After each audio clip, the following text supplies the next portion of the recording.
నమస్తే, welcome to I news.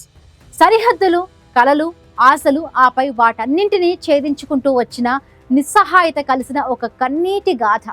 ప్రేమకు సరిహద్దులు ఉండవంటారు, కానీ కొన్నిసార్లు ఆ సరిహద్దులే ప్రాణాలను బలి తీసుకుంటాయి. ఒక కొత్త జీవితం కోసం బయలుదేరిన ఒక జంట ఎడారి దాహంలో ఎలా కలిసిపోయిందో తెలుసుకుంటే మన గుండెలు బరువెక్కుతాయి. ఇది కేవలం పాకిస్తాన్ నుండి భారత్కు వచ్చిన ఒక జంట కథ మాత్రమే కాదు. ఇది ఆశలు, ఆశయాలు, వాటిని చేరుకోవడానికి పడిన అగచాట్లు, చివరికి మిగిలిన విషాదానికి సజీవ సాక్ష్యం. రాజస్థాన్ ఎడారిలో నిస్సహాయంగా పడి ఉన్న ఆ మృతదేహాలు సరిహద్దుల ఇరువైపులా ఉన్న ఎందరో మనుషుల గుండెల్లో ఒక తీరని బాధను మిగిల్చాయి.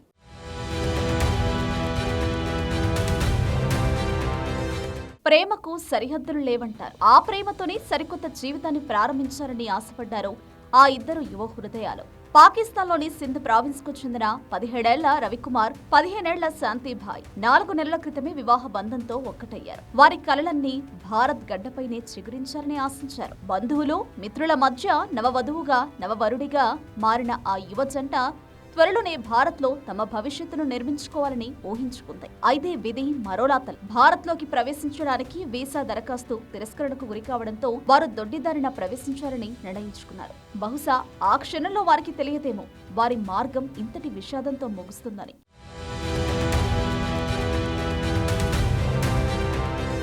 వారం రోజుల క్రితం వారు రాజస్థాన్ ఎడారిలో అడుగుపెట్టారు.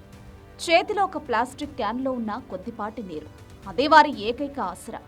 నిరాశ్రయులుగా, దిక్కుతోచని స్థితిలో సుదీర్ఘమైన ఎడారి మార్గంలో నడుస్తూనే ఉన్నారు. అయితే ఎడారి ఉగ్రరూపం దాల్చింది.